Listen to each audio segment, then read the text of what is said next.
శుక్లాంబరధరం విష్ణుం శశివర్ణం చతుర్భుజం ప్రసన్నవదనం ధ్యాయేత్ సర్వవిఘ్నోపశాంతయే అగజానన పద్మార్కం గజానన మహార్నిశం అనేకదంతం భక్తానాం ఏకదంతముపాస్మహే. ఓం గం గణపతయే నమః. ఓం శ్రీమాత్రే నమః. ఓం శ్రీ గురుభ్యో నమః. అలాగే ఫారిన్ కంట్రీస్లో ఉంటూ నా వీడియోస్ చూస్తూ నన్ను ప్రోత్సహిస్తున్నటువంటి మీ అందరికీ కూడా పేరు పేరున నా హృదయపూర్వక నమస్కారాలు. ఇప్పుడు మనం మే 18 నుంచి 24వ తారీఖు మే వరకు కూడా ఈ వారం రోజులు ఆ వివిధ రాశుల యొక్క ఫలితాలు ఎలా ఉండబోతున్నాయో తెలుసుకుందాం. అంతే కదండి, నా వీడియోలు మీకు నచ్చాయని అనుకుంటున్నాను. మీకు నచ్చినట్టయితే మీరు లైక్ చేయండి, షేర్ చేయండి, సబ్స్క్రైబ్ చేయండి. నా పేరు వాడిరి ఆదినారాయణరావు శర్మ. మిథున రాశి వాళ్ళకి ఎక్స్ట్రాడినరీ అండి. రాశిలోనే గురుడు ఉండడం గొప్ప అదృష్టము. చాలా రకాల దోషాలు పోగొట్టే గురుడు మీద మీ రాశిలో ఉండడం వల్ల సర్వ శుభాలు కలుగుతాయండి. మీకున్న చెడు ప్రభావము, ముఖంలో ఉన్నటువంటి చెడు కీడు అవన్నీ పోగొట్టి చక్కగా ప్రశాంతమైన వాతావరణం మీకు కలగజేస్తాడు. సంతోషంగా ఆనందంగా ఉండేటి చేస్తుంటాడు. ఇంతకుముందు చాలా ప్రాబ్లమ్స్ ఫేస్ చేశారు, అది మీకు తెలుసు, నాకు తెలుసు. ఎందుకంటే మిథున రాశి వాళ్ళకి చాలా ప్రాబ్లమ్ ఫేస్ చేశారు. అయినప్పటికీ కూడా మీరే భయపడాల్సిన అవసరం లేదు. కుజుడు మాత్రము ద్వితీయ భావంలో నీచ స్థితిలో ఉండడం వల్ల సుబ్రహ్మణ్య స్వామి ఆరాధన చేసుకోవాలండి. ఫైనాన్షియల్ విషయంలో చిన్న ఇబ్బంది పడతారు, కానీ ఆయన కుజుడు ఇవ్వాలంటే మాత్రం మిగతా గ్రహాలు బ్రహ్మాండంగానే మీకు ఇస్తాయి, డోంట్ వర్రీ. కాకపోతే కేతు మీకు బ్రహ్మాండమైన యోగిస్తాడండి. ఆయన ఒక్కడు చాలు. భూములు, వాహనాలు, గృహాలు, సర్వదా శుభాలు కలిగించడానికి కేతు ఒకటి చాలు. పైగా కష్టపడతారు, మీరు విజయం సాధిస్తూ ఉంటారు. అంతేకాకుండా మీరు చతుర్థ భావం చూసుకున్నా కూడా ఎడ్యుకేషన్ విషయంలో అవరోధాలు ఎదురవుతూ ఉంటాయి. మీ తల్లిగారి యొక్క ఆరోగ్య పరిస్థితి కూడా జాగ్రత్తగా చూసుకోవాలి. అంతేకాకుండా రైతులకు కూడా కొద్దిగా పంటలో నష్టాలు రావడానికి అవకాశం ఉందండి. అంతేకాకుండా గురు ప్రభావం మీకు చాలా అద్భుతంగా ఉంది. మీకు పుత్ర సంతాన యోగం కలగడానికి ఎక్కువ అవకాశాలు మీకు ఉన్నాయండి.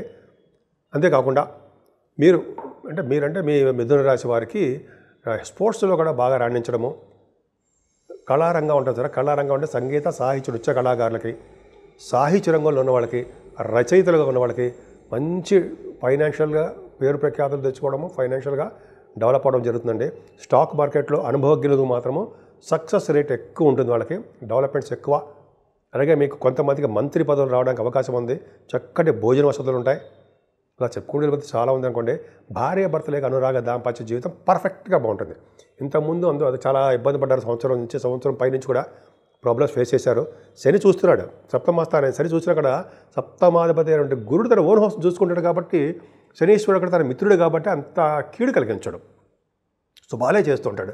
అంతేకాకుండా వివాద వేడుకలు చాలా మీ ఇంట్లో బాగుంటాయి. సప్తమస్థానాన్ని విజయస్థానం అని, కళత్రస్థానం అని కూడా మనం అంటాం. ఖచ్చితంగా మీరు విజయం సాధించడానికి అవకాశం ఉంది. అంతేకాకుండా మీరు బాగా నేమ్ అండ్ ఫేమ్ తెచ్చుకోవడము, వ్యాపారాలు, కొత్త వ్యాపారాలు పెట్టడానికి అవకాశం ఉంది. ఏదేమైనా భాగ్యస్థానంలో చూసారా రాహు, అదే అండి నాకు ఎందుకు రాహు అంటే ఆయన వాయుతత్వ రాశిలో రాహు ఉన్నాడంటే నాకు బాగా ఇష్టం. పైగా కుంభరాశిలో అంటే చెప్పక్కర్లా. పైగా కుంభరాశితో పాటు చంద్రుడు కలిసి ఉన్నాడు, అంటే రాహుతో పాటు. సో 20-21 తారీఖులో ఉంటాడండి. 19th ఏమో రాహు వస్తాడు, 20-21 తారీఖులో చంద్రుడు కలుస్తాడు. ఇంకా మీకు మిమ్మల్ని పట్టుకునే నాథుడే ఉన్నాడు. ఎందుకంటే ఫారిన్ కంట్రీస్ ఎక్కువ తిరుగుతారు, బాగా విమాన ప్రయాణాలు బాగా చేస్తారు. అని మీ వ్యాపార అభివృద్ధి బ్రహ్మాండంగా ఉంటుందండి. చంద్రరాహులు కలిసి ఉండడం వల్ల అవయవ సంవత్సరాలు చక్కగా బ్రహ్మాండంగా అందంగా ఉంటారు. మీరు భార్య గారి యొక్క సలహాలు, సంప్రదింపులు ఖచ్చితంగా మీరు తీసుకుంటారు. ఆవిడ చెప్పినట్టుగా వింటూ ఆవిడకి గౌరవిస్తూ మీరు ఉండడానికి అవకాశాలు ఎక్కువ. కాబట్టి మీ జాతకాల్లో కూడా చూసుకోండి, అదే ఉంటుంది. అంతేకాకుండా చంద్రరాహుల కాంబినేషన్ వల్ల తీర్థయాత్రలు చేయడము, గురువుగారులు సందర్శించడము, నదీ స్నానాలు చేయడము బ్రహ్మాండంగా ఉంటుంది. కాశీ వంటి క్షేత్ర దర్శనాలు ఖచ్చితంగా కలిగిస్తాడు రాహు. అంతేకాకుండా విదేశ పర్యటన, హైయర్ ఎడ్యుకేషన్ కోసం వెళ్ళడము, మీ వ్యాపారాభివృద్ధి బాగా ఉండడము, కంప్యూటర్స్ ఫీల్డ్లో ఉన్న వాళ్ళకి అభివృద్ధికరంగా ఉండడము, మీరు ఏ చిన్న వ్యాపారం చేసినా ఆ వ్యాపారాభివృద్ధి కరెక్ట్గా బాగుంటుంది. పైగా శని శుక్రుడు అత్యంత రాజయోగకారకుడు. శుక్రుడు దశమంలో ఉన్నాడు, అది చాలదండి మనకి, మీకు ఒక్కడు చాలు శుక్రుడు. పైగా దశమంలో శని, బ్యూటిఫుల్ అండి. శని బాగా మంచి చేస్తాడండి ఇక్కడి నుంచి. అంటే శని శుక్రుడు కాంబినేషన్ రచయితలుగా బాగా పేరు ప్రఖ్యాతులు తెచ్చుకుంటారు. First point.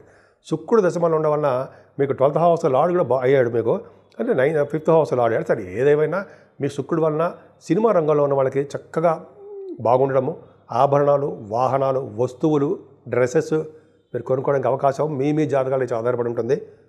అలాగే దశమంలో శని ఉన్నాడంటే తీర్థయాత్రలు చేయడము, ఉన్న ఊరు నుంచి, ఉన్న గ్రామం నుంచి విదేశాలు వెళ్ళడము, మీ జీవన భృతి కోసము అక్కడ ఉద్యోగం సంపాదించడము, అక్కడ డబ్బులు సంపాదించడం బాగా ఉందండి. అక్కడంటే విదేశాల అర్థము. అంతేకాకుండా గంగా స్నానం ఖచ్చితంగా చేయించడంలో మొనగాడు వరయ్య అంటే శనీశ్వరుడు దశమంలో ఉండడమే. ఆయన ఖచ్చితంగా చేయిస్తాడు. ఆయన ఇంకా 2.5 సంవత్సరాల పాటు ఉంటాడు కాబట్టి మీరు ఏదో టైంలో వెళ్ళి చక్కగా స్నానాలు చేసుకోవడానికి అవకాశం ఎక్కువ ఉంది. అంతేకాకుండా మనందరికంటే 13 బుధవారం కూడా మీ బుధుడు కూడా లాభస్థానంలో ఉన్నాడు. లాభస్థానంలో బుధుడు మీకు చెప్పవలసిన అవసరం ఉందంటారా? లాభంలో బుధుడు మీరు లగ్నాధిపతిగా ఉండడం వల్ల వ్యాపారంలో ఏం వ్యాపారాలు చేస్తే బాగుంటుంది, ఇంకా ఎక్స్టెన్షన్ చేస్తే ఎలా ఉంటుంది, వ్యాపారంలో మీకు మీరే సాటి అనిపించుకోవడం బ్రహ్మాండంగా ఉంటుంది. అలాగే లాభాలు బాగా గడిస్తారండి. రవి బుధులు దశమస్థానంలో ఉన్నారు. రవి బుధులు దశమస్థానంలో వ్యయంలో ఉన్నారు. అంటే ఏంటి వ్యయంలో రవి బుధులు అంటారంటే దేవతారాధన కోసము డబ్బు ఖర్చు పెడుతుంటారు, డబ్బు నిల్వ చేసేవారుగా ఉంటారు. అంతేకాకుండా తీర్థయాత్రలు చేయడము కోసం డబ్బు ఖర్చు పెట్టడము, టెంపుల్స్లో అన్నదానానికి వాటికి మీరు ధనం ఖర్చు పెట్టడం, ఇలాగా మంచి వాటికి డబ్బు ఖర్చు పెడుతూ సన్మానాలు కూడా మీకు జరగడానికి అవకాశం ఉంది. సో ముఖ్యంగా మీరు పూజ చేసేవలసిన దేవుడు సుబ్రహ్మణ్యేశ్వర స్వామి, వెంకటేశ్వర స్వామి. ఓం నమో నారాయణాయ. 12 రాశుల వాళ్ళకి చెప్పేది ఏంటంటే రెమెడీస్ అంటామండి.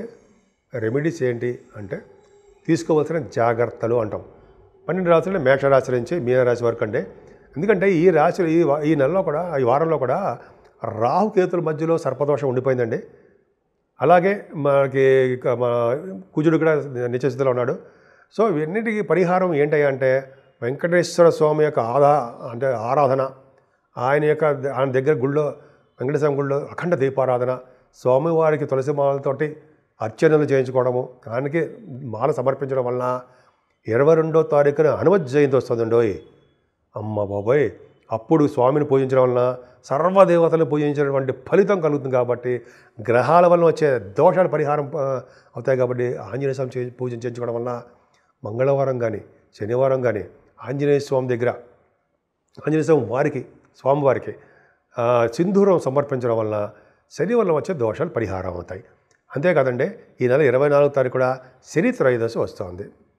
సో ఆ రోజు కూడా శనీశ్వరుడికి సకల పూజలు చేయించుకోవడము, అలాగే శనీశ్వరుడికి ఏముందండి ఆయనకి తైలాభిషేకం చేయించుకోవడము, తిరువెల్లారు కానీ అంటే మందపల్లి కానీ అలా మీకు దగ్గరలో ఉన్న ఏ దేవాలయానికి వెళ్ళి స్వామివారిని అర్చించడము, ఆయనకి 11 ప్రదక్షిణాలు చేసుకోవడము, స్వామివారి దగ్గర దీపారాధన చేయడం వలన, అలాగే స్వామివారి దగ్గర నల్ల నువ్వులతో ఇంకా చెప్పేది ఏముందని అన్నీ మీరు చేసుకోవడం వలన, ఆంజనేయ స్వామిని పూజించడం వలన సర్వ దోషాలు పరిహారం అయి తీరుతాయి. అంతేకాకుండా అండి వెంకటేశ్వర స్వామిని మాత్రం ఎట్టి పరిస్థితుల్లో మర్చిపోకూడదు. ఎందుకంటే ఇది మాధవ వాసము, హరివాసము, వైశాఖ మాసం కాబట్టి విష్ణువుకి ఇష్టమైన ప్రీతికరమైన మాసము. కాబట్టి వెంకటేశ్వర స్వామి యొక్క ఆరాధన, ఆయన యొక్క ఆశీస్సులు మనం పొందడం వల్ల అన్ని రంగాల్లోనూ మనం ముందంజలో ఉంటాం.